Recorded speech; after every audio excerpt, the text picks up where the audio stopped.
It is the fourth hour of Three-Man Front. Welcome back. We're live at Social Taco. We'll be here until 2 o'clock. Conrad Van Order outside. You can't miss him. Right there on 19th Street South here in Homewood, right in front of City Hall, right on the corner of where Social Taco is. Doing the Lord's work, Pat. That's right.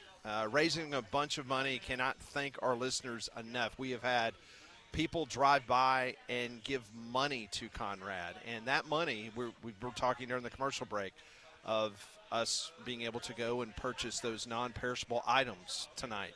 And that will go a part of the food drive that we are doing over the next 2 days. Today at Social Taco. Tomorrow we'll be at the radio station, 244 Goodwin Crest Drive. We will be in the parking lot. So we invite you, if you've not been able to come by and see us at Social Taco, you can come by and see us tomorrow. Chubb Fathers, outstanding restaurant down in North Shelby County. They are providing us with 20 gift cards that we're going to be able to give to those that swing by and donate food. Also, Twin Peaks, great sponsor of Three-Man Front. They're bringing some food by as well, so we'll be able to, provide some food for those that, while it lasts, that come by and donate. So we're going to have a good time. Well, and we have the different challenges. So the gravy being dumped on head, I think that one has been done, so we'll do that one on the show tomorrow. But also, one of the top-tier prizes or challenges, prizes for some, it's a challenge, definitely a challenge for Conrad, but he has to wear the Auburn jersey, right? Mm-hmm. Is that all week? is that a one-day thing? I'm a little unclear on the okay, what Molly, do we decide on? Molly, I think it was the way we talked about it was he was definitely going to wear it before the Iron Bowl, and then he was going to wear it after the game, correct? So I think the jersey is all week, but the face paint is definitely the Friday before the Iron Bowl. That's Okay. right. That's if I'm right. not mistaken. No, you are right. Okay. The face paint is only the Friday before the game. And we're not talking like measly little face paint. No, I'm thinking like garnet and gold guy, Florida State level. Yeah. Face paint, glitter, arms, legs, beard, everything. All of it. Yes. But the good news is I reached out to one of our listeners just in case we hit that tier, and I have full confidence we're going to. And he said that Conrad can borrow his Auburn jersey that he has. And he said, I have a perfect Auburn jersey just for Conrad. It happens to be a Cam Newton jersey. That would be great. That'd be perfect. So, yeah, we are very close. So we got to do some math. But, man, the overwhelming response today, it's just been fantastic. So we got to put pen to paper along with all the goods that we've gotten from folks donation-wise. And I think we're very close to that 3,000 number. we got to be. But we urge you to keep giving. We're going to keep giving. We're going to keep prompting it, whether it's food or non-perishable, whether it's a monetary donation like our next guest, Demetri Ravanos, who joins us now on the Higginbotham Hotline. He was so generous yesterday. He lives there in the state of North Carolina, but certainly a place that Demetri calls home, University of Alabama graduate. Demetri, thank you, first of all, for the kindness.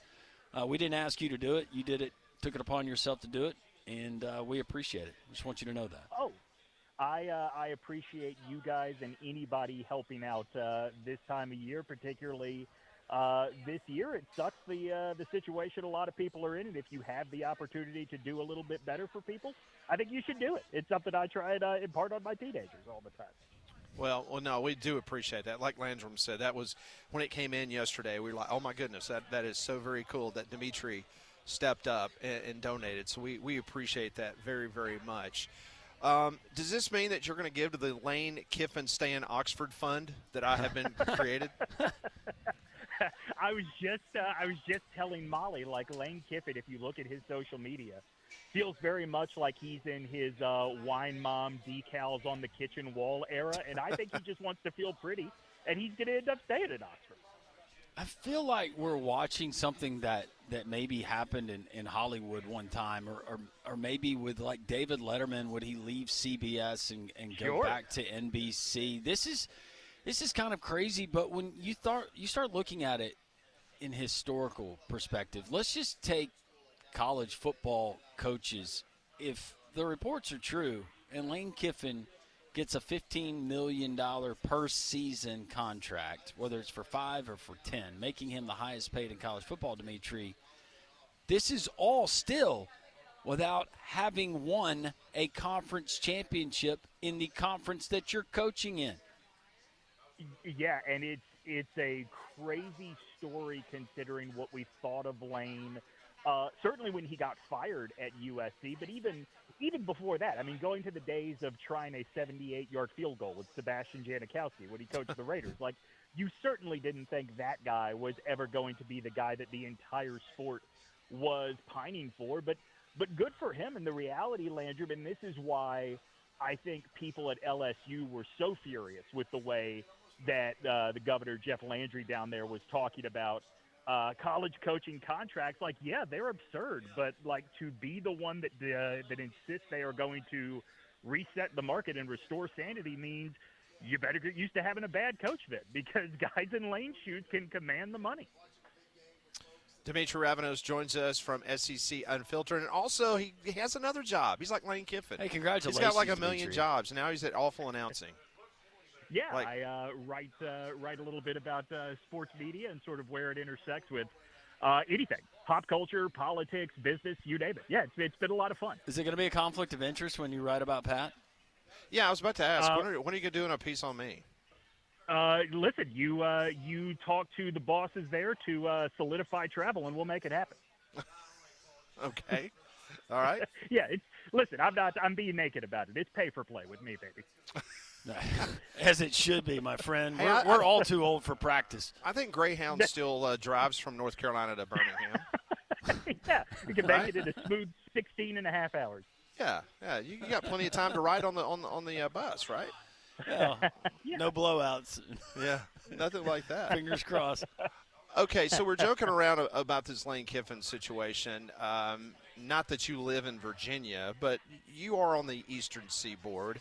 Is that a good move, James Franklin, heading to Blacksburg, trying to resurrect that program? Depends on what it is Virginia Tech understands college football to be right now, because I think by now everyone in the nation kind of knows about the presentation Whit Baker, who was the AD at Virginia Tech, kind of gave to the leaders of the university, of basically saying, here is where we spend and here is where we need to be spending if we want to be competitive for championships the way we think we should be. I kind of wonder how much of this is Virginia Tech seeing the opportunity to get a very good head coach and being willing to do the things that Whit Baker wanted them to do last year. And I wonder how much of it is James Franklin giving a big middle finger to Penn State, where this was a place that before the buyout was renegotiated, where the head coach, historically makes like $3.5–4 million, that he could have left Penn State on the hook for about $7 million every year. They renegotiate that deal, so I've got to believe that Franklin saw something he liked and believed in at Virginia Tech, and his agent probably made it clear to him that Auburn, LSU, Florida State, those things are not going to be a reality for it. Do you think that Virginia Tech, and we know what Beamer was able to do, it's not like it's been dormant for its entire history, but for them to make the commitment, hey, we're going to pony up stupid money to invest in our football program, namely, but our athletics department. But football, we're going to give you a boost. Do you see that being the exception or more of the norm with some of these other schools that have had the money, could find the money, just chose not to allocate it towards college football and other athletics? It's going to be interesting. I live here in Raleigh, North Carolina, where NC State is. I think they're going to have to answer this question for themselves. Probably at the end of the season, if not, certainly the end of next season with Dave Dorn. Virginia Tech has always been interesting to me, Landrum, because, we all remember 2000, they went to the national championship game, but that really is kind of an outlier, right? This is one of those programs where we call them a football school, but really they had a guy, because nobody else has been able to do it there. But that guy is such an institution at that university that he has left generations of alumni believing that is where Virginia Tech should be. I think you've got to have that level of motivation for a school to be willing to turn on a faucet they haven't been willing to, because I do think that the new realities of revenue sharing, the transfer portal, NIL, all that kind of stuff, I think it's easier for schools to justify, well, championships just aren't for enough for us. I guess we will be satisfied to compete. I think it is easier to go the other way, which is why you need some sort of history of winning in order to convince the money people that this is what we should be doing. All right, so you're smack dab in ACC country, and that that conference as a whole, they are basically on life support in the college football playoff. When it's all said and done, do they get just the one, or you think they can eke out a second team from the ACC this year in the CFP? Oh, no, eke out the one, I think, is definitely it. There was whether or not you could hear it from Birmingham, certainly here across North Carolina. We heard the cheer from the offices in Charlotte when Duke went down on Saturday and eliminated the possibility of a 4-loss conference champion. No, I think they get just the one. I think that Georgia Tech is probably the most likely, although, you don't count out Virginia. Every time I do, they end up putting together a hell of a game, but it does seem like we're on a collision course for those two in Charlotte in a couple of weeks. The Arkansas job, that's not a job that a whole lot of people are talking about, but it's intriguing because of potentially the money's there. Yeah. Where they choose to go continues to be a question with Hunter Yurachek. It seems like Bobby Petrino, that was a fun thought for about half of a game until they played Auburn and fell apart in the second half. Who's the most intriguing name that you think realistically might have a shot at that job?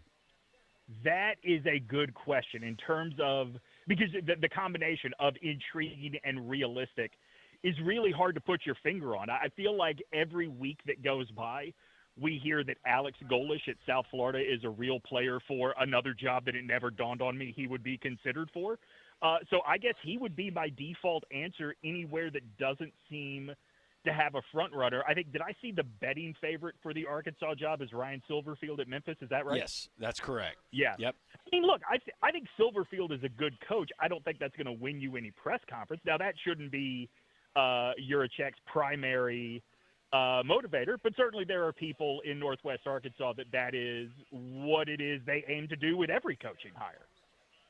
So I know it was a weird weekend for you, Demetri. Well, first off, I know it's a weird weekend every weekend for you, mate. But sure. He embraces weird. I know. But Saturday night, you're devastated because your alma mater loses to Oklahoma. But then on Sunday, Heisman Trophy winner, former quarterback at the University of Alabama, sends your Carolina Panthers to an impressive victory. They're now above 500. What is going on in the National Football League? What just take us down the topsy-turvy world of your life over the weekend with those two teams? Literally after Oklahoma's opening drive, I looked at my 14-year-old son and said, "Oh, it's over. We're not winning this game." And he got very angry at me for being very negative. His uncle, my best friend, who is there in Birmingham, texted me. I showed my son the text. Like literally within seconds after I said it, he sent me a text. "Oh, we're not winning this game, are we?" So it's like Saturday, I'm more angry that Alabama gave me hope in the end than I am that Oklahoma won. Sunday was wild because my daughter plays guitar in a band, and they had a concert, so I didn't get to watch the game live. But my partner on our Carolina Panthers podcast just kept texting me, "Oh, you're going to be really happy when you get home. You're going to love what is happening today when you get home." And, man, I was so low this week for Bryce because it very clearly seems like they have made up their mind. They are not picking up a fifth-year option on him. I'm just so happy he showed that he can do it, and there really is – I'm not saying that he has not had all the problems that people say he has in the NFL. Bryce Young definitely has been a disappointment for a number one pick. But I thought Sunday proved that if the coach would just get out of his head and let the kid let it rip, he can make things happen. Might be too late to turn it around for Carolina, but he will be something that Carolina Panthers fans know very well, a quarterback that is really great on their second team. A random question from that one, but the Christmas season is approaching. Christmas movies, when do you choose to start watching them, and do you start easing into the Christmas season with outlier movies like Home Alone or Die Hard or potentially Bad Santa 1 or 2? So I'm going to answer both of those questions for you, Landrum, by telling you what I wore yesterday to our studio. I wore my Muppet Christmas Carol hoodie. I think that should answer how I feel about where we are on the Christmas calendar and what the go-to movie is. That a boy. Hey, where are you on the because I was thinking about the old Rudolph the Red-Nosed Reindeer stop animation, the original. Sure. Where are you on that? Did you watch that with your kids? Did they enjoy that? Do you find that Is that the claymation stuff? Yeah, stop animation. Yeah, what was the name of that company? Was it Rankin and Bass? I think Yes, made all Rankin of and those Bass. kind of. Yes. Yeah. I watched them when I was a kid. I showed them to my kids when they were little. But I mean, like kids our kids' age, like they grew up looking at 1-minute videos and swiping up on a phone. Yeah. They had no Right. interest. And when they walked away from the screen, and I thought to myself, oh, I liked this when I'm a kid. I'm going to watch it, even if they don't watch it. 5 minutes later, I was like, no, my kids were right. We don't have to sit through this. Well, so I was reading an article the other day, and again, I don't know how I came across this. This is just me being weird.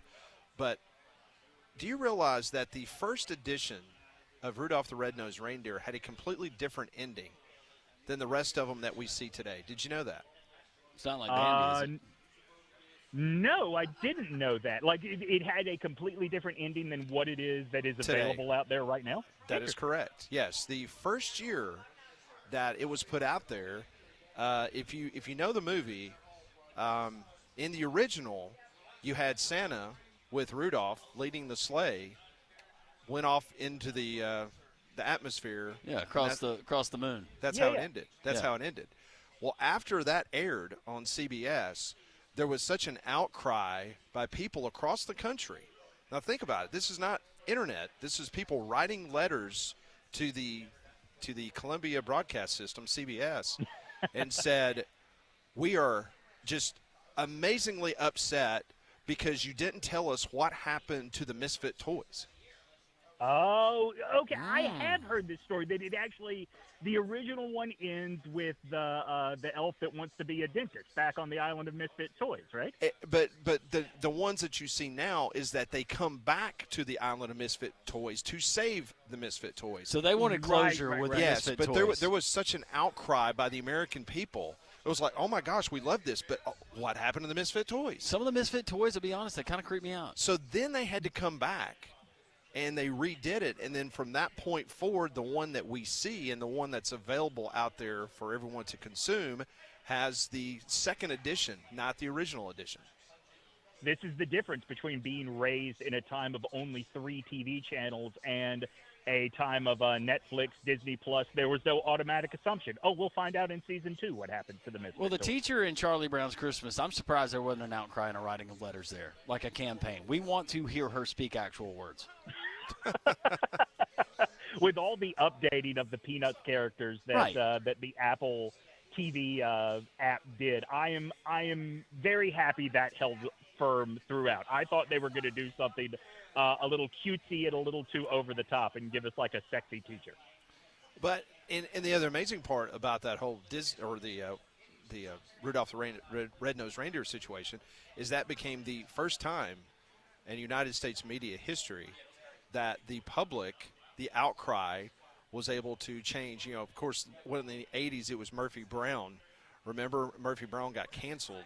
Yep. And then Right. Then they brought Murphy Brown back. So it was the first letter campaign to get something changed on national television was Rudolph the Red-Nosed Reindeer. Yeah.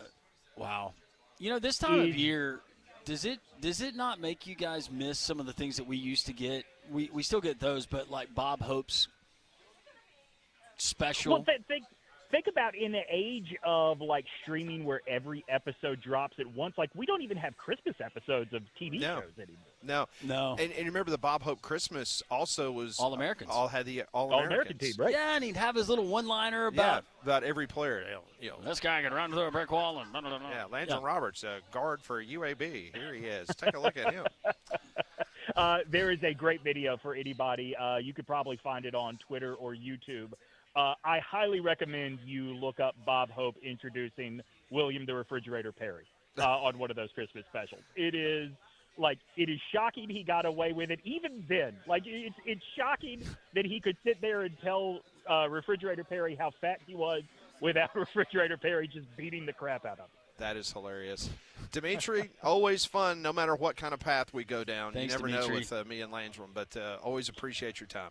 Thank you. You bet. Could I offer an addendum, a Carolina Panthers-inspired addendum to Landrum's Auburn jersey, if it is, or sorry, Conrad's Auburn jersey, if it is in fact going to be Cam Newton? Yeah. Absolutely. I think we need to go full dress the way Cam Newton did when he was here in North Carolina, and he needs to have the jersey but also a hat and jacket, as if a Kentucky Derby could break out at any time. Yes. That is true. Let's do it. All right, Meat, we'll talk to you next week. Thanks, All right, Demetri. boys. Talk to y'all next week. See ya. That is Demetri Ravanos joining us on the Higginbotham Hotline. Higginbotham is your one-source solution for insurance, financial, and HR services. We roll on the Tuesday edition of Three-Man Front on Jocks.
It is 1:24. Welcome back to Three-Man Front. If you missed any of our interviews today, it started bright and early with Mike Griffith, John Talty, Buddy Martin, Evie Van Pelt, Demetri Ravanos. So we have been a jam-packed show. We're going to get a check-in from Conrad Van Order, who has been outside in this beautiful, beautiful sunny day in Birmingham, Alabama, helping raise money and taking your non-perishable goods for our Thanksgiving food drive. So we appreciate that greatly. Well, the holidays are almost here, and of course, you don't want to get caught in the cold, so schedule your system checkup now from a Trane comfort specialist. Trane has been recognized for 11 consecutive years as America's most trusted HVAC brand, and they're our exclusive home comfort partners here at Jock. So go and visit Trane.com to find a comfort specialist near you. Also want to say thank you to Fat Joe, because Fat Joe gave us $100. Thank you, Fat Joe. Right here, Fat Joe delivering. Yep. Giving us $100 for the food drive. So Steve from Tuscaloosa. Steve from Tuscaloosa brought in food from Tuscaloosa. So still waiting for Hastings to give us something. Yeah, Hastings. That's the one that we're really waiting on. What are we waiting on with him? Oh, I was thinking like a scholarship might be given away. Who knows? Like what is he doing? I don't know. He's running his gums right now. Okay. I'll find out what's going on. Okay. I don't know. Is that rude to ask? I guess. No, I'd walk over to the table and say, "Excuse me, why is everybody here giving us something?" And I'll handle this. Okay, go take care of that. Let's go to Conrad. He joins us on the Higginbotham hotline. Hey, Conrad.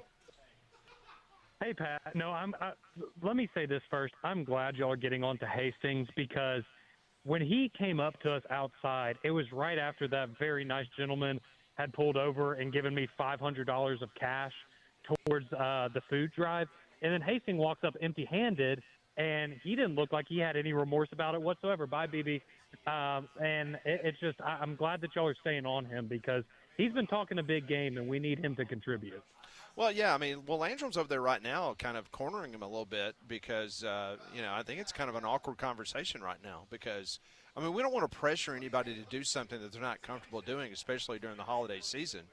But it's just kind of odd that Hastings looks like it's just had it, right?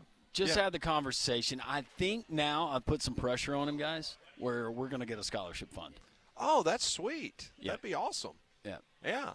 I don't know how many semesters or where it will pay to go, but I've guilted him into maybe a scholarship. Look at him. Look at his face.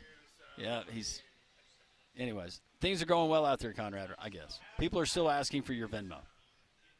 No, I keep getting Venmos, and so we are really, really close, if we haven't already eclipsed it, to the $3,000 mark that we had set. So we've been, I've just been blown away by all the people that have driven by, a lot of people driving by honking, just handing stuff off. I mean, really, we've had a lot of people just do the pull over to the curb, hand something off, and they're in and out in 10 seconds. So what is so great really cool to see is all of our generous listeners, I'm not exaggerating, 90% of the generous listeners who ask for the Venmo, and then they go to Conrad's Venmo, and then they generously donate money to the cause, get the follow-up text that is always, making fun of tell his picture. him to change his profile picture.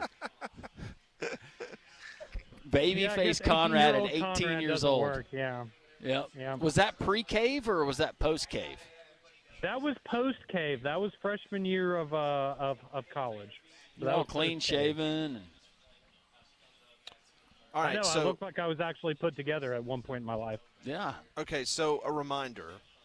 So speaking of the tiers, so we are now knocking on the door of you wearing an Auburn jersey and blue and orange body paint the day before the game, and then how many days after the game are you wearing the Auburn jersey? Well, that was under a very specific circumstance that didn't come to fruition. I believe I'm just wearing the Auburn jersey for one day. Because that was, if you remember, that was a negotiation that we had on Friday that ended up not working out. Oh, I thought that it was. I couldn't remember if it was for the day or for the week. I thought it was for the week, Conrad, but maybe we'll have to go back to the tape. Well, the glitter and face paint is definitely we've got the something. jersey that's already been. Yeah, we've procured the jersey. Yeah, it's a Cam Newton jersey. Well, okay. So how about this? I will make this deal right now on live radio. I will do everything next Friday before the Iron Bowl as planned. If Auburn actually wins the football game, I will then wear the jersey for the entire next week. But if Alabama wins the Iron Bowl, I'm just doing it the day before. But if Auburn wins the Iron Bowl, I will wear the Cam Newton jersey that entire next week. And I'm fine with that. Yeah, that's fine. That's fine. Okay. That seems fair to me. So you will wear it next Friday, face paint, the whole get up, and then after the game, if Auburn wins, you'll continue to wear it for the next week. Yes, no face paint though, just the jersey. Oh, just jersey. Okay. That seems like a lot to ask of Molly every day.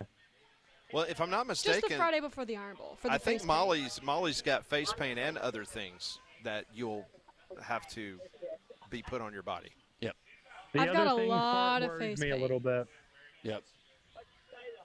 Clips and Okay, clamps. Well, luck. hey, you know what? Our listeners have been so generous, and I've been so blown away by them that I will take on whatever challenges Molly wants to present me with. I'm not going to lie to you. You were on a phone with us earlier, and the person had just driven up and gave you the $400. I started getting choked up. That was great. And Pat would not admit that it, was but awesome. he did too. Yeah, that was awesome. That was awesome. Listen, we've had so many people, the social taco family that we have developed over the last year and a half up here on Tuesdays. Every single person that's come up here, they have delivered either with the food or the money. But the Jocks listeners It's from community. all over the country have given us money that we're going out and getting food for those in need during the holiday season, and we can't thank you enough. It humbles us greatly for us to be able to do this job every single day and have great people that listen and communicate with us on a daily basis. And if we can make this holiday season happy for a group of folks, that's incredible. Amen. So, well, Conrad, get back to work, man. You got 30 more minutes. I was about to say we got 30 more minutes, so anybody that wants to come by, we're outside by the corner. So come stop by, say hello, and drop off some food. Have they put more water in your bowl out there? Are you okay? I had ice, but it's melted, so now I can lick the bottom of the bowl. So it's been great. Don't let that Boykin Spaniel bite you. Oh my goodness! All right, all right, Conrad. We'll see. We'll see after a while. That's Conrad Van Order live on 19th Street South here in Homewood, in front of City Hall, collecting funds and food for the Thanksgiving holidays. Yep. It should be a whole lot of fun tonight. We get the college football playoff rankings, another installment of that. Where is Alabama in relation to Notre Dame? What does the first five look like? We can discuss that. A lot of conversation with Lane Kiffin. Is he staying in Oxford? Is he headed to Baton Rouge or potentially Gainesville? Auburn's coaching search, Arkansas's coaching search, all of that good stuff, and some other rumors that are out there. We'll get to it. Three-man front continuing on a beautiful Tuesday live from Social Taco in Homewood. Come by and donate on Jocks.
It is 1:35 here on Jocks. We'll be out in the parking lot of 244 Goodwin Crest Drive in Homewood tomorrow. Hopefully you'll be able to come by and see us. We have 20 Chubb Fathers gift cards that we'll be able to give away to those that will stop by and give some canned goods or a donation. Also, Twin Peaks is providing us with food, so while supplies last, you can come by during your lunch break and get some of those fine victuals. And, of course, you can always watch Conrad entertain the masses. Molly has choreographed some dances that he will perform. What is that? One every 15 minutes, right? That's correct. And then he will have a food challenge in which he will consume, what is it, cranberry sauce, half of an apple pie, and a corn cob. And a corn cob. And then we got the gravy bath, and he Gravy can consume bath. that if he chooses to. And then we got the Auburn jersey coming up next week. I'm just curious, Molly, as far as the level of dance that you're teaching, you've taught all ages dance. What level are we going with Conrad here? I'm thinking like elementary school Okay. level, just because I don't know his experience. There will be some, I guess, harder moves in there. And I will say, I didn't choreograph it to a specific song. Like, it can work to any song. So no matter, because I don't think anything will be playing since you guys will be broadcasting live. But in case someone decides to just play a random song, he can break out and dance. Okay. So this is like the universal dance that fits any song. Yes, correct. And I did that on purpose because I didn't know if there would be any music given the setup tomorrow. So Okay. We can make that he happen. will I'm sure. have to get down and dirty, though. I will tell you that. Whoa, time out. Now, Molly. Time out. Do we need to bring a baby pool? Did we lose her? No, Or she I'm laughing? I'm just laughing. I'm just curious. I thought, did we Because disconnect? we're either going to need a baby pool or more gravy. I can't decide. Now, okay, define down and dirty. He'll have to get on the ground. Okay, that down and dirty. Yes. Okay. We're talking about a guy who sticks know. random toothbrushes in his mouth, sits on public toilet seats, bareback, I don't know. I thought it was like, stomps waffles. lambada. Yeah. Lambada's like the dirty dance. Yeah. Yeah. So I didn't know if forbidden that, dance? Yeah, I didn't know if that's what she was referring to. Whatever he does in that pilgrim outfit is going to be great with those white stockings pulled up to his knees. He almost looks like a marching band member. If you just squint for a second. How about our friends at Prize Picks? We got college football coming up tonight. Join millions That's of right. users. We got a triple header in the MAC. Yes, we do. Triple header. We call that traction. Yes. That's good. I like that. Join millions of users. Sign up for America's #1 fantasy sports app. It's Prize Picks. It's simple to play. You pick more or less on at least 2 player stats. If you get the picks right, you can cash in. This is where I lean on Pat for Prize Picks. Okay. We've got Maction tonight. Yep. This is what it looks like. Western Michigan, the mighty Broncos, their starting quarterback, Brock Lowry. He spells it with just a C, no K on the end of Brock. 145.5 passing yards.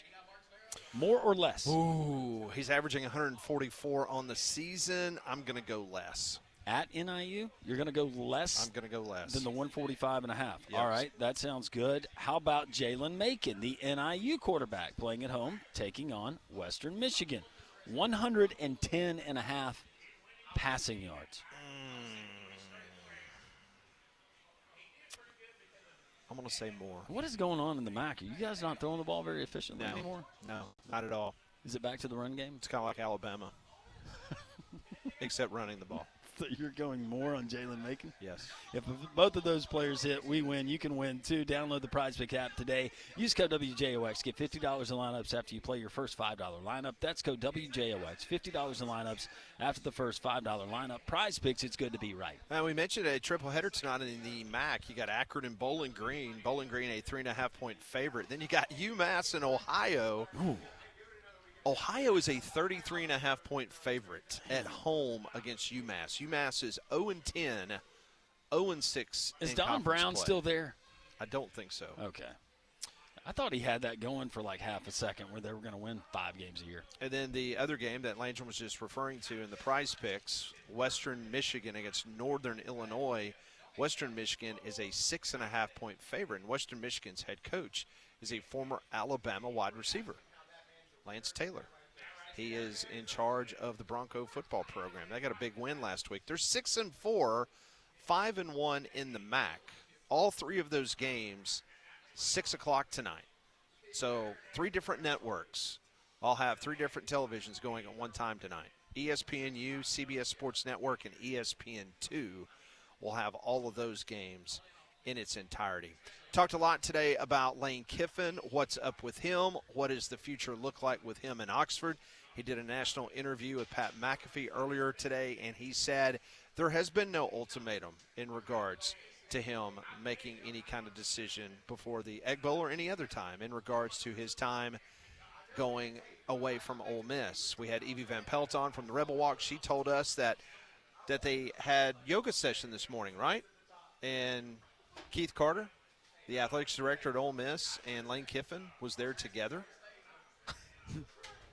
Yes. It's just the whole thing is just weird. Just the way he wants it, though, right? Yep. And I brought this up earlier. Glenn Gilbo from Tiger Rag, he wrote that LSU apparently is getting advice from Nick Saban. This is a direct quote in the article written by Glenn Gilbo. He says, through Jimmy Sexton, Nick Saban, is telling Lane that LSU is the job for him if he wants to win a national championship, and that it's better than Florida because the recruiting base in Louisiana and LSU is the only major program in the state. Saban has given Verge Osbury, who is the athletics director at LSU, the names of 3 other college head coaches to consider if LSU can't get Kiffin. Missouri coach Eli Drinkwitz, Georgia Tech's Brent Key, and Louisville coach Jeff Brom, the sources have told Tiger Rag. So it's just interesting, the fact that Alabama is paying $41,667 a month to Nick Saban, and he's giving advice to a competing athletics department for a potential head coach, and LSU is a rival, last I heard, of the University of Alabama. You think anybody says anything to Nick Saban about it? No, not at all, because obviously they don't have a problem with it. Not a word, right? Nope. James Franklin, he has been named the next head coach at Virginia Tech. If you remember, he was fired at Penn State. He was owed $48 million. In recent weeks, he negotiated a buy-down to a total of $9 million. That is close to the equivalent of what his contract would have been yearly, $9 million a year. It's just odd because, like, if you would have taken the money that was left to be owed, and let's just say you put it in a mutual fund, and that mutual fund garners about 7% interest, that's going to bring you around $13 to $14 million, just doing the rough math in my head. To me, this is a bad business decision for James Franklin, why you did not take the lump sum. But we don't know the financial terms of the Virginia Tech deal, and any deal that he did take was going to be mitigated from what Penn State owes. So maybe he just was done with Penn State. He said, hey, give me the money. Let me move on. You guys move on. Everybody will be happy. So they're going to introduce him tomorrow at 9 a.m. at a press conference there in Blacksburg. But listen to this. Since 2016, they have only had 3 winning seasons. 3 winning seasons in Blacksburg, and they've only had one 10-win season since 2016. They're at Virginia Tech. So they are begging to try to get a winner there. So we'll see what happens. Well, I think James Franklin, we can criticize and put his Penn State big game record. That's totally fair. But for Virginia Tech, this is a Grand Slam hire to get a guy like James Franklin. Now, will James Franklin ultimately bring them an ACC championship? Who knows? Maybe. I think he's got a better chance doing it there than he did at Penn State in the Big Ten. But if he can get you right out of the gate winning 8-9 games consistently, think about some of the schools in the SEC, fan bases. You know you're listening to us right now. You would take 8-9 wins consistently right now based on where you've been. No doubt. No question. This is funny. I literally just got this in my email. Would you like to take a look at what I just got in my email? Oh, wow. You know who I will not be voting for? That would be Talty. I just got my official ballot, Molly, for the 2025 Lou Groza So they're asking me to vote on Oh. 3 candidates. I don't think Connor Talty made the final list, but if Yeah. he did, he will not be receiving a vote from the 205. Just do it. And you can be like that Vanderbilt vote. I really don't think he's on the list. No, surely he's not, right? Oklahoma kicker's got to be on there. The other day, I put him on a list. Oh, here we go. Aiden Burr, Georgia Tech. Trey Butkowski from Pittsburgh. There's Dom Yep, from Miami, Ohio. Ziobian. Ole Miss's kicker. What a strong name, Stone Harrington. Yep, he's Texas Tech. That's like somebody that Hastings would know. Hawaii? Yeah, you can have fun with that one. Well, he had the big kick earlier Can I say this year. Matsuwawa? Yeah, he's the one that had that. Remember, he taught himself how to kick on YouTube or something? Yeah. Let's see who else. There it is, Tate Sandell, Oklahoma. Yeah. Ramos of LSU. Radicic of Woodring Indiana. from Georgia. Woodring. Yeah. So I'll have to peruse this. This is my official ballot. A lot of hyphenated names and names with a lot of vowels. You know I take this stuff seriously. I know you do. So I'll have to go home and look at tape. What are you looking for when you're voting for the nation's best kicker? The spin rate on Swing? their kicks. Swing? Spin rate. Kind of like curveballs in baseball.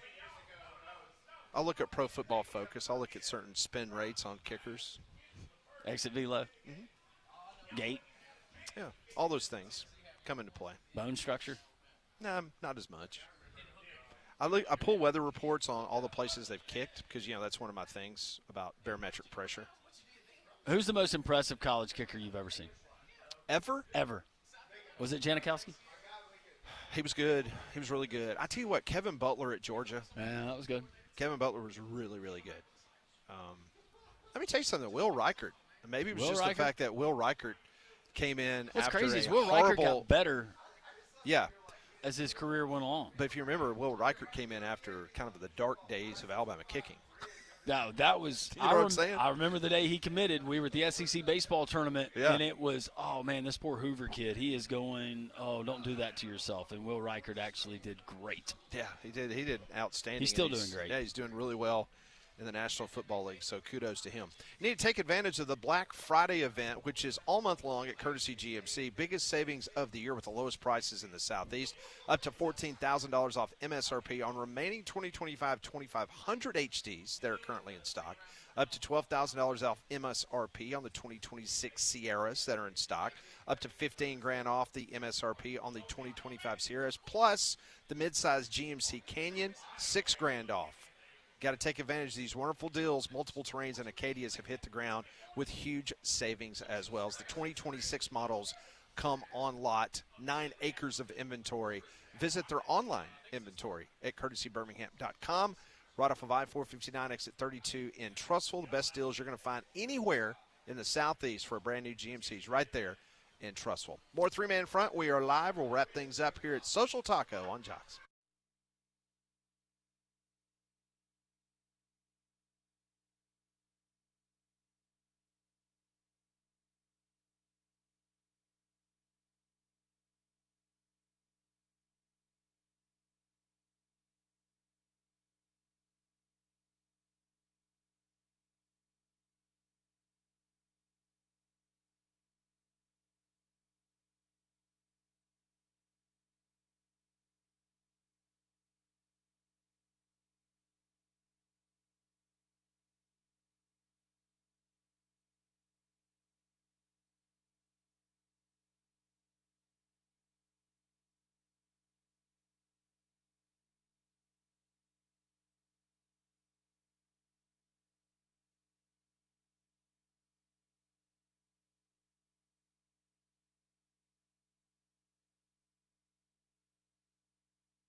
It has been an incredible day here at Social Taco. Cannot thank our listeners enough. Everyone that has stopped by, they have seen Conrad. They have given monetary donations. They have given food for our Thanksgiving food drive. Can't thank our listeners enough.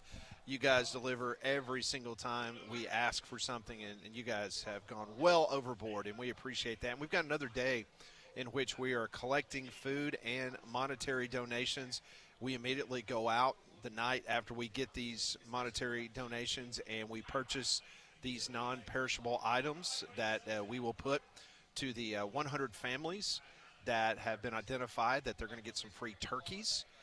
We've been in partnership with our sister station 107.7 and the Steve Harvey Show that's giving away 100 turkeys for the holiday season, and we're obviously adding the food that we are collecting from our listeners at Jocks to put forth to those 100 families. And then we have food left over. We will be distributing that food to the local food banks. So every little bit that you can do, we appreciate that greatly. Now tomorrow, what's going to happen, if you're familiar with the Homewood area right behind the Homewood Police Station, that is where our radio station is located, 244 Goodwin Crest Drive. We will be set up in the parking lot doing the show live. Meanwhile, Conrad Van Order will be in the parking lot, and he will be conducting a dance, one every 15 minutes. I don't know what kind of dance it is, but Molly has worked something out with him. As Molly, we all know, she was a Scarlet there for the University of Nebraska, so she was able to teach Conrad some moves. We won't hold it against Molly if the moves aren't very good, because she's had very little to work with. So Brian is asking Conrad's Venmo if you choose to donate. Yeah, you can do that at Conrad Van Order. Van Order. I say dash, but technically it is a hyphen, and that is the correct way to say it. Thank you. Dash, hyphen, either or. All right, that's going to do it for us. Thank you, all of you. Come by and see us tomorrow. Giving hearts. Come by and see us tomorrow at the radio station. All of our friends here at Social Taco. Jocks family, you're awesome. Let's keep it going. For Molly, for Conrad the Pilgrim, for Pat, I'm Landrum. God is great. Have a wonderful rest of this beautiful Tuesday.